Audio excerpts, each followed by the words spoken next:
Rain tapped softly against the kitchen window, blurring the view of the quiet street outside. Daniel stood at the stove, trying once again to flip a pancake that came out darker than he meant it to. The smell of something burnt lingered in the air, and he sighed, scraping the edges with a spatula.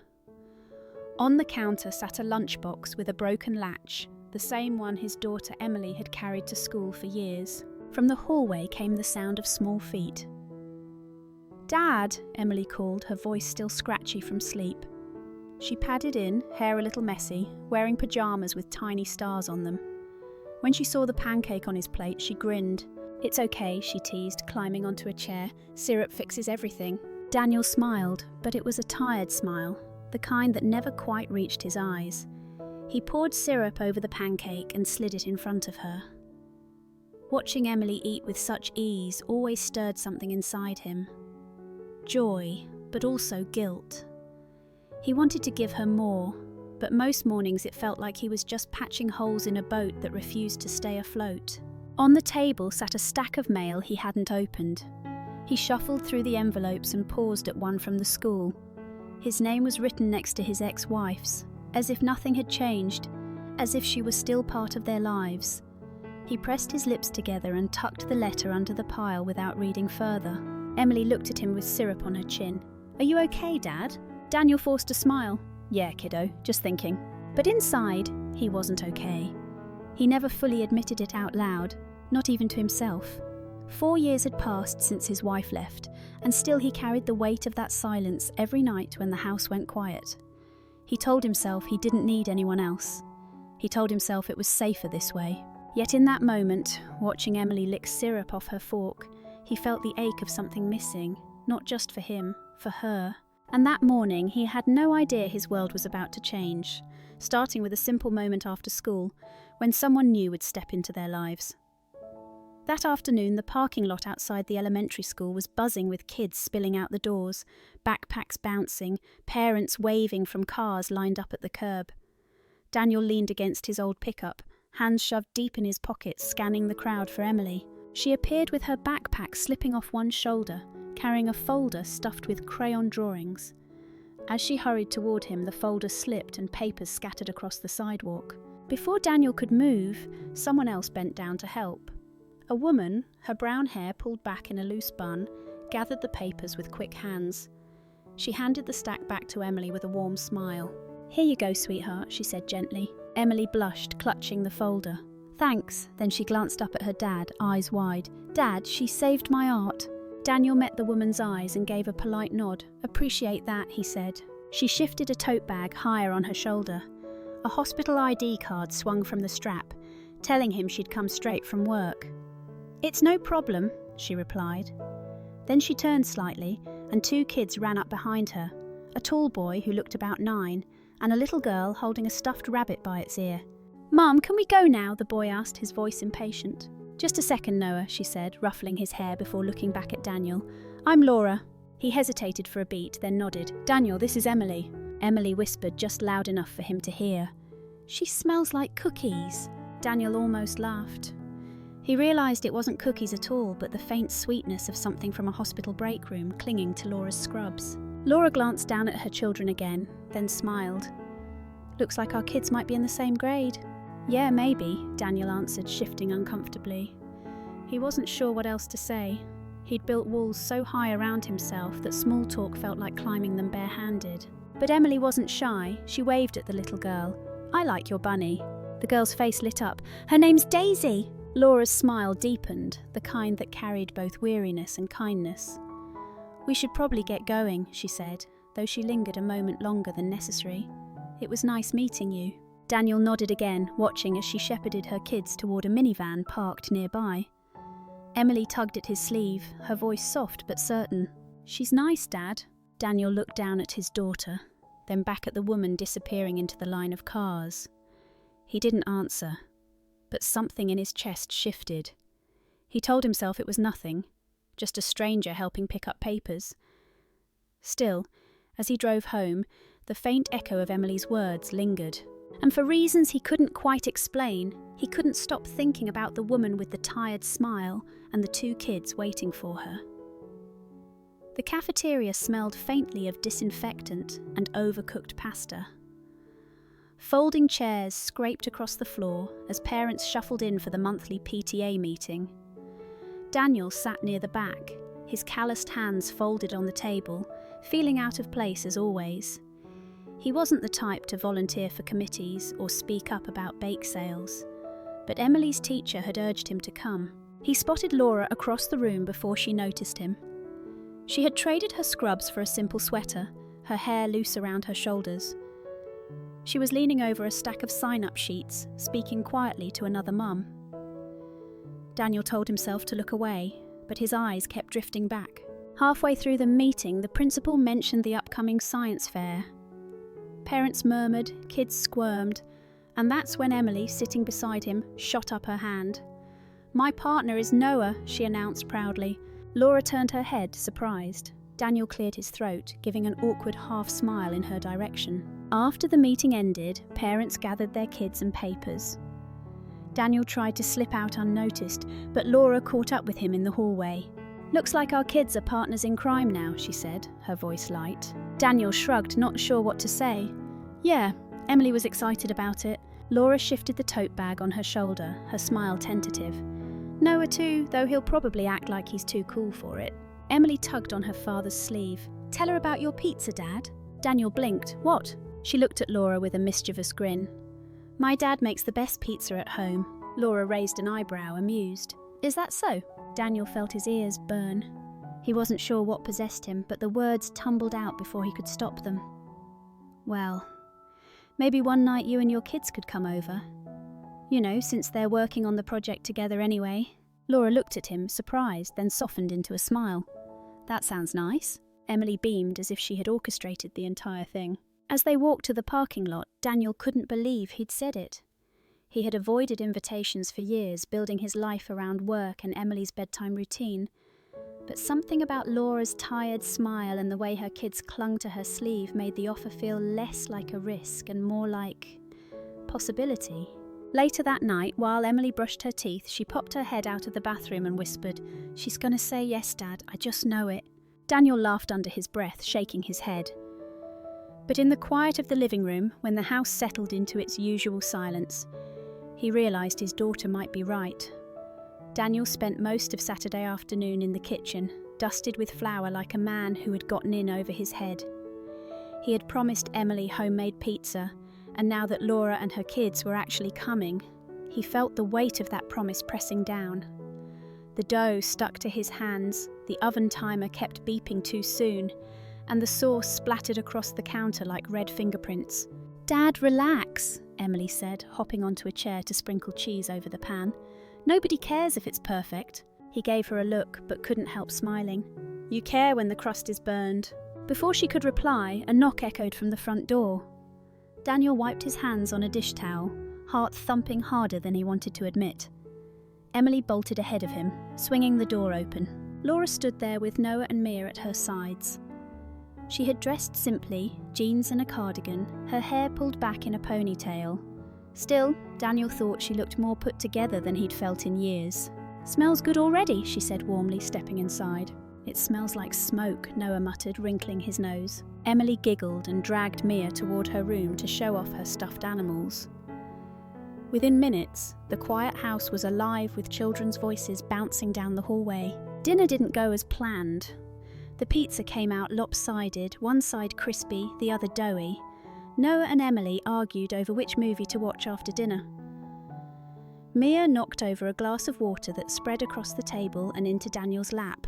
He froze, bracing for the kind of sharp words he used to hear in moments like this. But Laura only laughed softly, grabbing a towel to mop it up.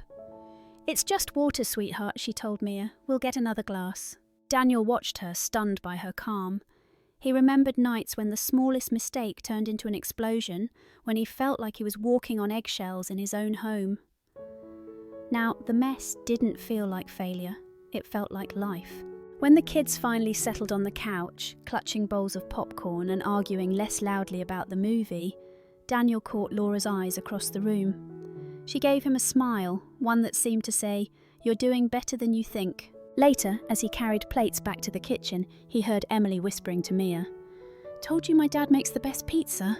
The crust might have been uneven, the smoke alarm might have gone off once, but as Daniel leaned against the doorway, listening to the kids' laughter, he realised something he hadn't felt in years. The house didn't feel empty anymore. And for the first time in a long time, he didn't dread the silence waiting after bedtime. He almost looked forward to it, because now, silence might mean he had something worth remembering. The house was quiet again by the time the credits rolled. Laura had taken Noah and Mia home, the front door closing with a soft click that left the rooms humming with a new kind of silence. Daniel stood at the sink, rinsing plates that still smelled faintly of melted cheese, his mind replaying the evening like scenes from a movie. It hadn't been perfect. The smoke alarm had screeched, water had spilled across the table, and the kids had bickered over popcorn. Yet when he thought back on it, he didn't feel the heaviness he usually carried.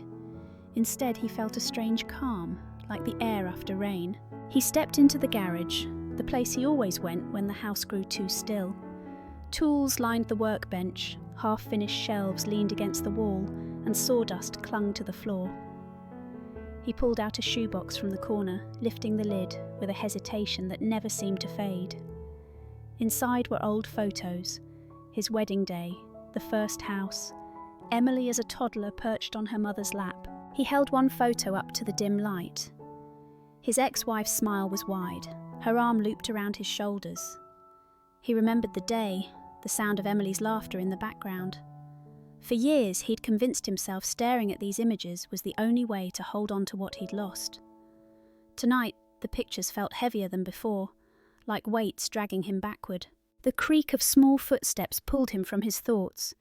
Emily stood in the doorway, clutching a piece of paper covered in crayon. "Dad," she said sleepily, rubbing her eyes. "I made something."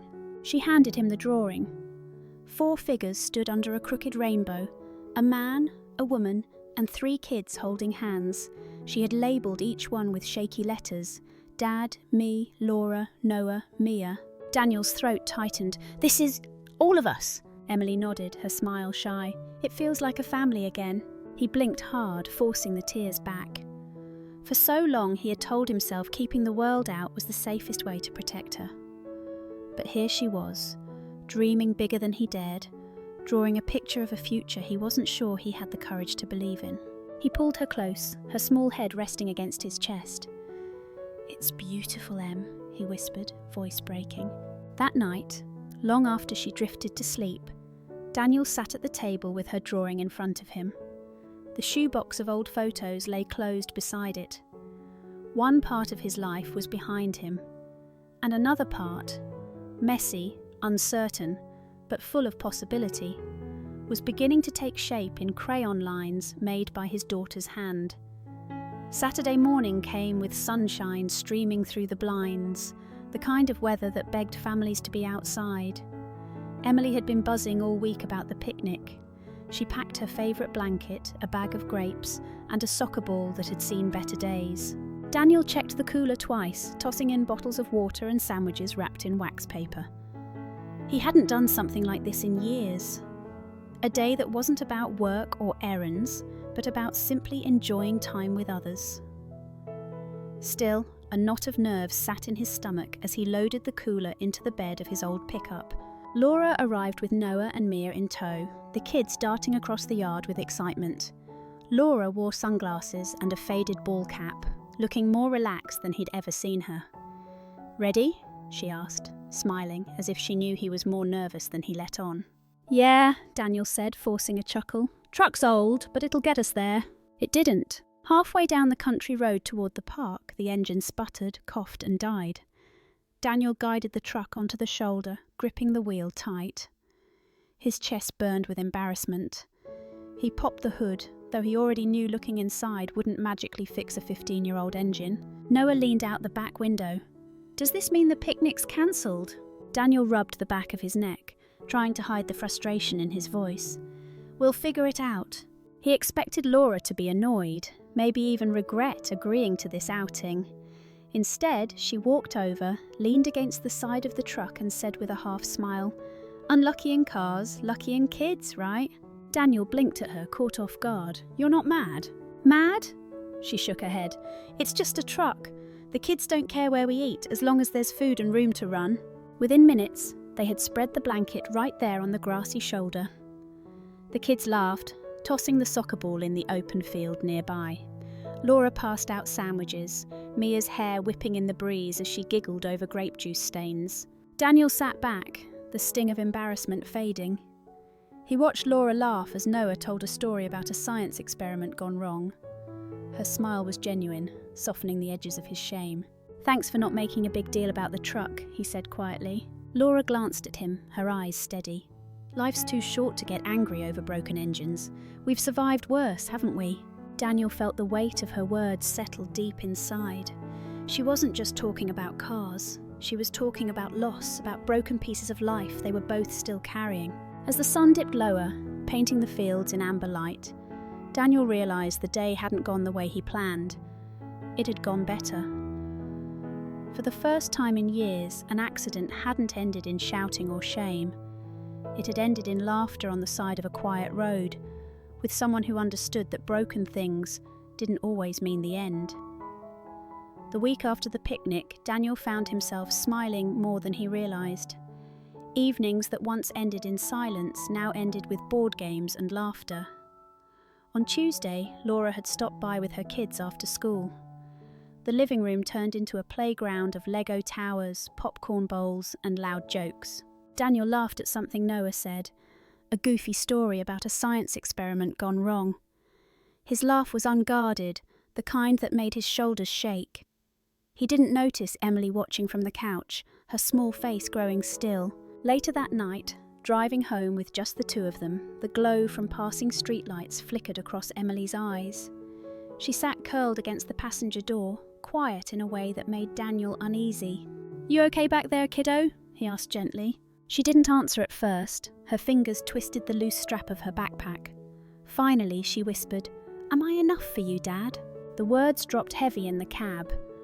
Daniel's chest tightened, his grip firming on the wheel. "What do you mean?" he asked carefully. Her voice cracked. "You laughed with Noah more than me tonight. You smile more when they're around. Maybe you don't need me as much anymore." Daniel's heart sank. He pulled the truck onto the shoulder, turning toward her. "Emily," he said softly, "look at me." She hesitated, then lifted her tear-filled eyes. "You are my world," he said, his voice trembling. "There is nothing, no one, that could change that. If I laugh with Noah or smile with Mia, it's only because they make you happy too. But you're the reason I breathe every day. You'll never be replaced." She sniffled, pressing her face into his chest when he leaned across to hug her. "I don't want to lose you," she whispered, muffled against his shirt. Daniel held her tight, fighting back his own tears. "You won't, you never will."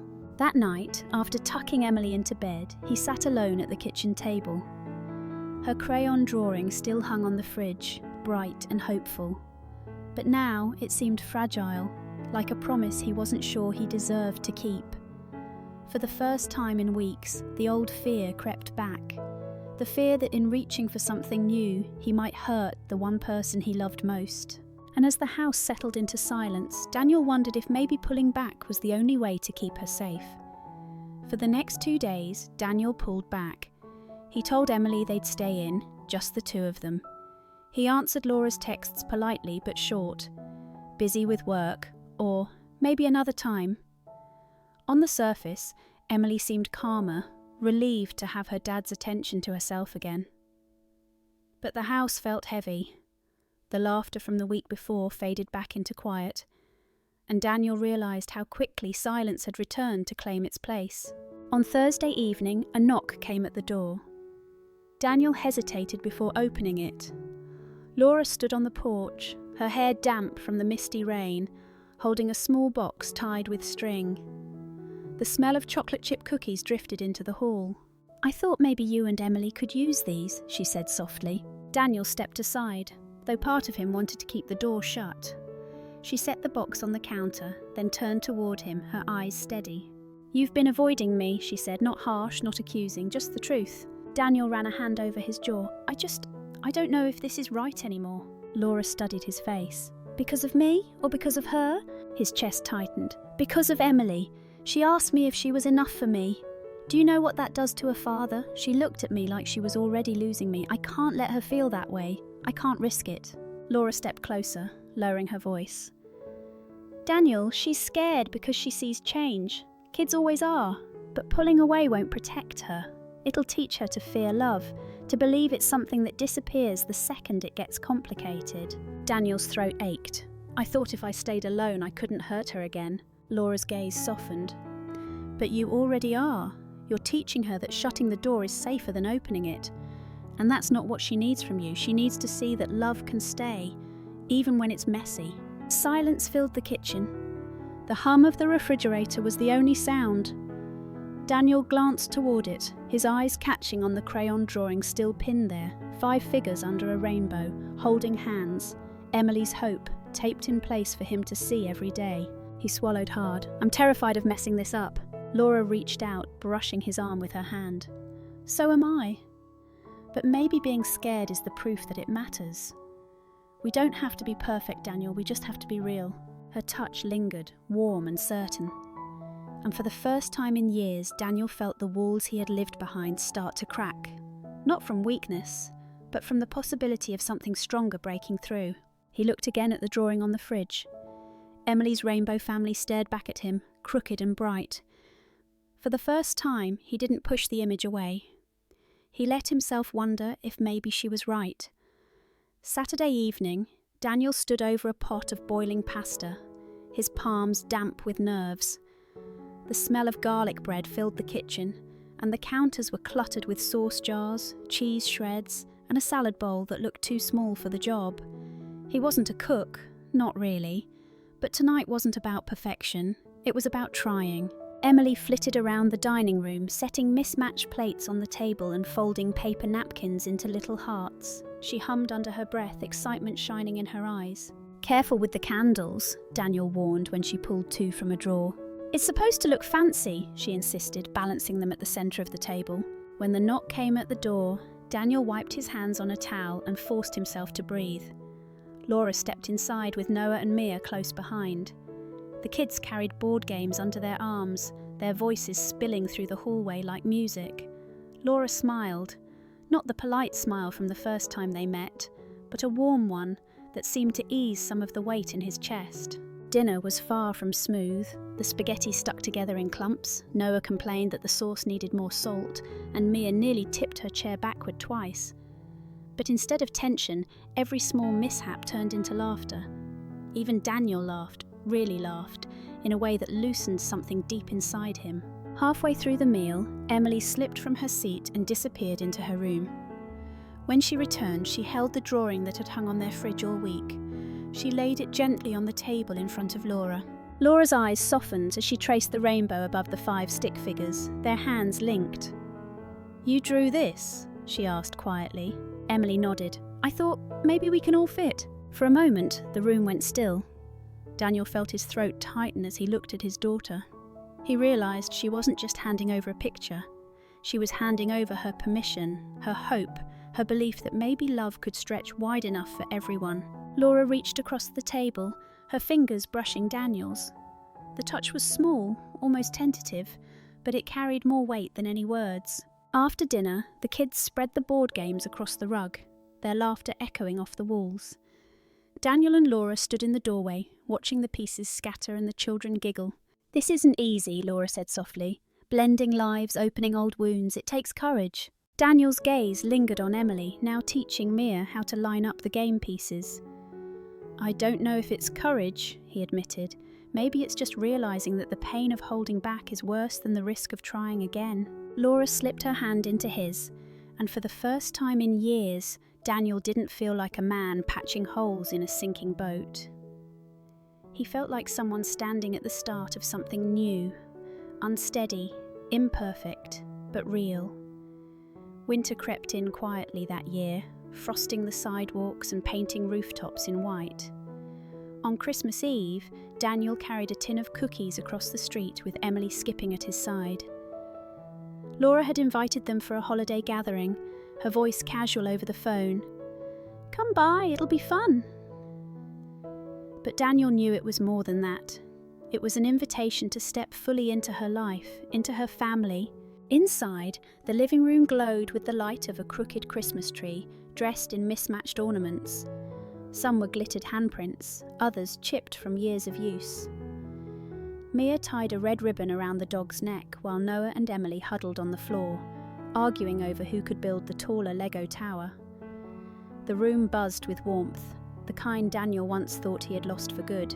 Laura came from the kitchen, flour dusting her sweater, hair loose from a messy bun. She caught Daniel watching her and smiled, a quiet smile that said more than words. Later, before presents, Laura clapped her hands. "New tradition," she announced. "We each share one thing we're grateful for this year." The kids went first. Noah said he was grateful his video game finally worked. Mia shouted she was grateful she didn't have to eat broccoli. Emily grinned and said, "I'm grateful for having more friends now." Then it was Daniel's turn. He hesitated, his chest tight as every eye turned toward him. "I'm grateful," he began slowly, "for second chances, the kind you don't see coming until they're standing right in front of you." His gaze moved to Laura, then back to Emily. "And I'm grateful for the people who make the world feel like home again." Silence followed, not heavy but warm, the kind that lets words sink deep. Later, when the kids tore open wrapping paper and laughter filled the room, Daniel found himself beside Laura at the kitchen counter. She handed him a mug of hot chocolate, her fingers brushing his. "When we first met, I didn't think we'd get here," she admitted softly. He chuckled, shaking his head. "Neither did I." "I was scared," she whispered. "Not just for me, but for the kids. I didn't want to let someone in and then watch them walk away." Daniel looked into the steam curling from his mug. "I was scared too. I thought if I stayed alone, I couldn't lose anyone again." He paused, then lifted his eyes to hers. "But I was wrong. I was already losing something. Life itself. I was letting it slip past." Her eyes softened, and she reached for his hand. That night, after the party ended and Emily fell asleep in the back seat clutching the stuffed bear Mia had given her, Daniel pulled into his driveway. He carried her inside, tucked her under the blankets, then went to the garage. The shoebox still sat on the shelf, filled with old photos of a life that no longer belonged to him. For years, he had treated it like an anchor. Tonight he lifted it down, opened the lid, and stared at the smiles frozen in time. He didn't feel the same ache anymore. Instead, he felt something close to peace. He carried the box to the attic and set it on the farthest shelf. Not thrown away, not erased, just put where it no longer weighed him down. When he came back downstairs, the fridge caught his eye. Emily's drawing was still there. 5 figures under a rainbow, holding hands. Daniel touched the corner of the paper, smiling to himself. For the first time in years, he wasn't looking backward, he was looking forward. The road ahead wasn't perfectly lit, and storms would come, but he no longer feared them, because he wasn't walking it alone anymore. And sometimes, the bravest thing a person can do isn't closing the door to avoid pain. It's daring to open it again, and discovering that love, messy and imperfect as it is, can still be enough. The story reminds us that healing doesn't come from shutting the world out. It comes from daring to open the door again, not only for ourselves, but for the people who love us and need us most. Thank you so much for staying with us until the very end of this story. I'm truly grateful for your time. If you enjoyed it, please don't forget to like the video and subscribe to the channel. I'll see you again soon, right here on Rain Inside.